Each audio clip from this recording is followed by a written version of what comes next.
Actualmente tengo 22, pero lo recuerdo con mucha claridad, tal como si lo hubiese vivido ayer.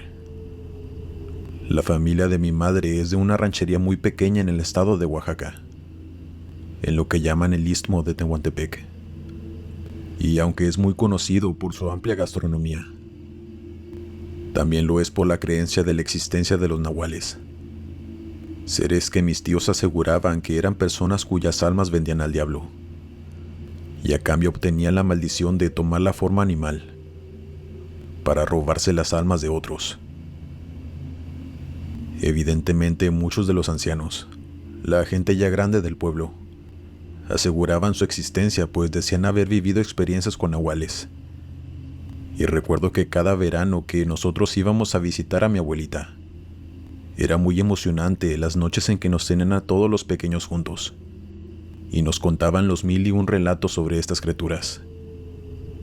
Sin embargo, había un tío que siempre que tocaban temas de nahuales cambiaba la expresión en su rostro, como si él supiera algo. Y una de esas noches nos contó algo que nos dejó muy extrañados y prácticamente a toda la familia. Esto era sobre Don Conce, un señor muy viejito que vivía solo en el pueblo, en una casita de adobe que estaba prácticamente al final del pueblo. No tenía familia y nadie le conoció jamás un amigo. Decían que era muy solitario y un poco cascarrabias. Mi tío nos contó que cuando era adolescente, una noche en que regresó de trabajar en el campo, vio llegar a Don Conce. Pero él asegura que tal vez el señor no lo vio, pues se adentró en las matas y continuó su camino como si nada. A mi tío le pareció extraño y algo curioso, pues ya era casi la medianoche, y ya muchos de los que tenían siembra se habían ido a sus casas. Pero este señor es como si hubiera esperado a que todos se fueran para poder salir. Mi tío cuenta que le dio mucha curiosidad y siguió al señor, aunque también sintió un poco de desconfianza, pero no le tomó importancia. Asegura que caminaron 1,5 kilómetros más o menos, y que justo en el punto en que se detuvieron, vio que Don Conce, asegurándose de que no hubiese nadie a su alrededor, comenzó a gritar horrible, y su cuerpo cambió de una forma humana a la de un perro gigante, que tenía más bien como cara de lobo. Mi tío, sorprendido y horrorizado por lo que vio, sin hacer ruido se escondió en uno de los matorrales, pues quería salir corriendo de allí. Dice que no supo cómo, pero tomó valentía y se echó a correr como nunca. Pero para su desgracia empezó a escuchar que alguien corría atrás de él. No una persona, sino un animal. Y aunque ni él sabe cómo sus piernas simplemente corrían y corrían, llegó un punto en el que vio la entrada del pueblo. Y estaban 2 de sus primos, a los que les gritó que le ayudaran porque lo venían persiguiendo. Los primos, viendo en el estado de terror en que llegó, le preguntaron que de quién hablaba si no había nadie atrás de él. Y efectivamente, cuando volteó, ya no vio aquel misterioso y horrible ser. Y aunque pensó en ese momento contarle a los primos todo lo que vio, decidió que no le creerían y prefirió guardarlo.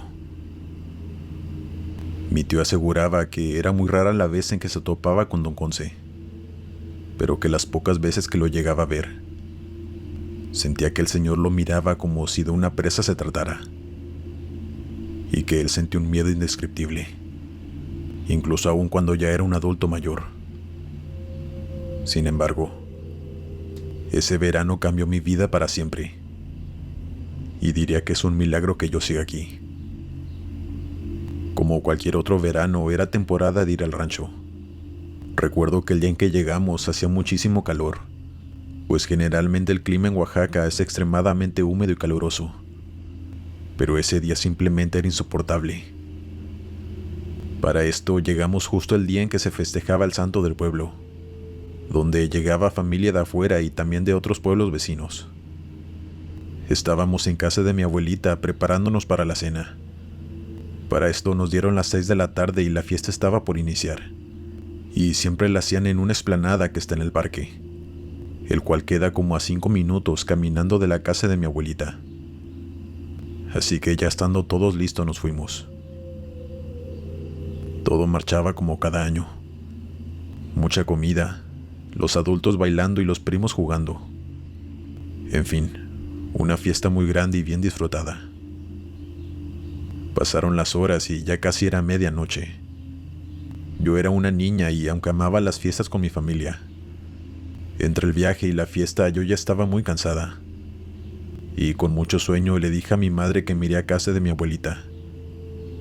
Y como estaba relativamente cerca, me dijo que me fuera con cuidado. Y una de mis primas decidió acompañarme y nos fuimos.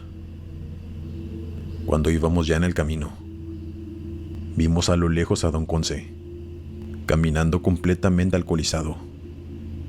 Y como ese camino estaba rodeado de matorrales, en una de esas vimos que don Conce se fue de lado y cayó. Evidentemente, como se trataba de un anciano, mi prima y yo fuimos a ayudarlo. Y justo cuando llegamos al punto en el que creímos haber visto que se cayó, don Conce ya no estaba.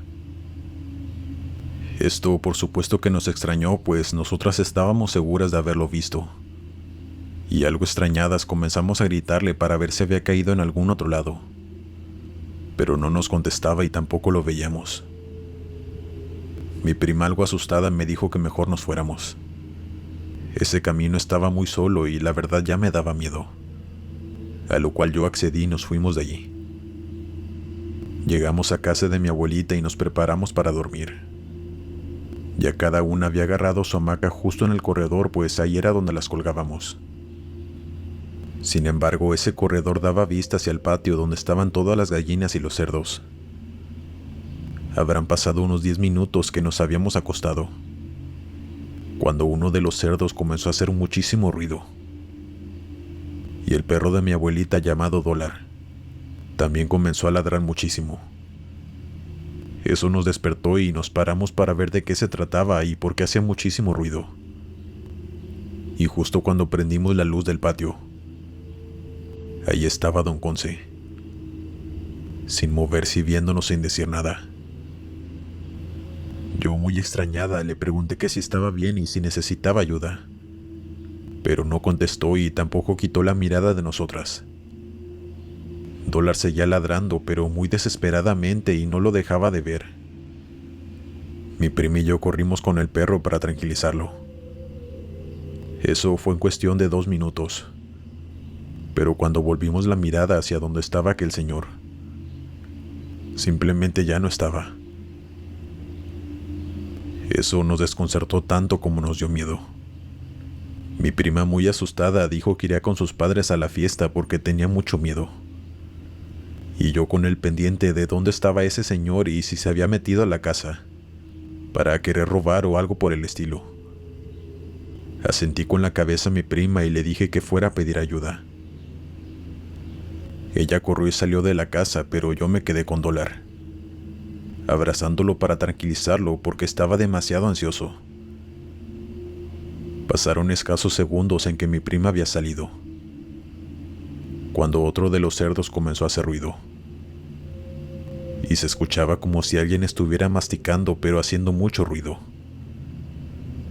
Me acerqué al cochinero y lo vi. Una cosa que parecía un perro, pero mucho más grande. Tenía una mirada demasiado humana y la cara era como de lobo, pero muy aterradora. Yo simplemente me paralicé y comencé a retroceder. Quería escapar y salir de la casa, pero esa cosa me veía tan fijamente, como esperando algún mal movimiento mío para tomar ventaja.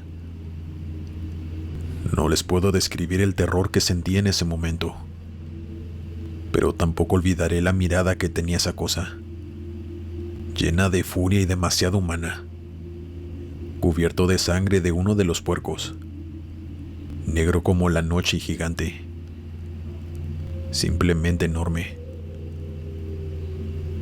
Tan pronto yo retrocedía, eso avanzaba acercándose a mí, hasta que de pronto escuché un grito detrás mío. Era mi prima y venía con mi tío, el cual cargaba una escopeta consigo, y ellos lo vieron. Y al igual que yo, su cara de expresión era de terror, pues no era el aspecto de un animal normal. sino de una criatura que solo ves en las películas. Mi tío, sin pensarlo 2 veces, cargó el arma y disparó a aquella cosa, fallando el primer tiro. Pero justo cuando tiró el segundo, esa cosa corrió y la bala le alcanzó a atravesar una pata, justo encima del muslo. Aquella cosa hacía sonidos horribles mientras gritaba, y mi tío lo persiguió para seguirle disparando, pero no lo alcanzó. Yo estaba en shock y no supe ni qué hacer en ese momento. Mi prima corrió hacia mí y me preguntó que si estaba bien. Yo no podía hacer ni decir nada. Simplemente estaba en shock. Al escuchar los disparos, la gente del pueblo que estaba en sus casas o que venían de la fiesta llegaron y empezaron a preguntar qué pasaba, pero yo no podía hablar. Y mi prima solamente lloraba. Toda la familia llegó a la casa y mi tío les explicó lo que vio, detallando aquella cosa físicamente. Y en eso vi el cambio en la expresión del otro tío, aquel que nos relató lo que vio cuando yo era joven. Él simplemente me miró y no dijo nada. Pero yo al verlo no pude sacarme de la cabeza lo que nos contó sobre Don Conce. A la tarde siguiente había un lavado de olla, que es como se le conoce acá como el recalentado de una fiesta. Así que ya un poco más calmados por lo de la noche, fuimos para comer y disfrutar un rato, pues mi familia y yo nos iríamos en 2 días después con la familia de mi padre. Ni bien llegamos a la explanada, vimos que toda la gente estaba como curiosa y hablando, pero como muy extrañada. Eso claro que nos desconcertó, pues pensábamos que hablaban sobre nosotros y lo que pasó la noche anterior, pero cuando nos acercamos a una de las señoras preguntamos que qué pasaba, y ella nos contestó que doña Tacha, la señora del pueblo que vendía atole y tamales en el rancho, llegó como de costumbre a venderla a Don Conce, pero que cuando llegó a su casa y tocó nadie contestó. Que eso le pareció muy raro, pues Don Conce le compraba a diario, desde hacía más de 30 años. Ella, muy curiosa, entró a la casa del viejito, y ahí lo encontró, lleno de sangre desde la boca hasta el pecho, muerto, con una herida de bala en la pierna justo por encima del muslo. Al escuchar eso no pude evitar pensar que asimismo estaba aquella cosa esa noche, en el chiquero de la casa de mi abuela, que el tiro de mi tío le había dado justo en esa zona. Toda mi familia atónita se extrañaron y se preguntaban el por qué. Si Don Conce, a pesar de ser un cascarrabias, no se metía con nadie.